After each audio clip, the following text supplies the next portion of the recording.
The blink monsters. Have you ever heard of that? No, I didn't think so. But it's a good title for a horror movie, don't you think? Well, here's the plot. You ready? Something weird is happening around the world. People are dropping dead from a mysterious neurological phenomenon.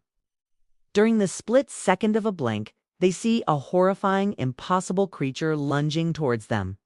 The blink monster, as it's called, vanishes the instant the person's eyes open again. But not before leaving its victim paralyzed with terror. The creature doesn't actually harm anyone physically. It just sits there in the blink, daring you to look away.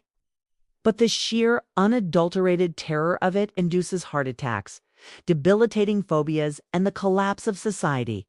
Because when people go back to their homes and stare directly at the television sets or computer screens, the monsters linger longer. And if the reports are true, the things that lurk in our peripheral vision during that one brief moment are trying to learn how to stay. That's the movie pitch. Now, let's talk about why it's brilliant. First of all, the vulnerability of the moment. We blink all the time without even thinking about it. It's an involuntary reflex that we've done since we were born.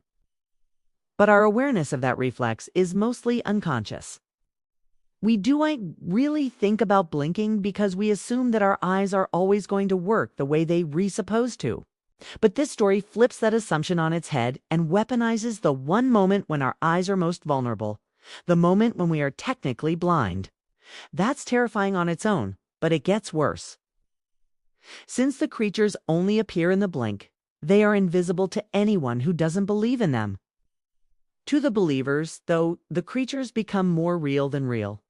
If I could reduce the concept of the divine to a set of neurological impulses, then I would say that the blink monsters represent a kind of anti-God.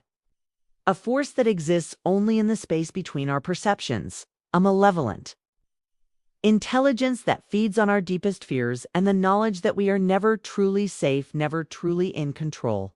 And that's why I think this story would make a great movie. Now you're welcome. Now leave.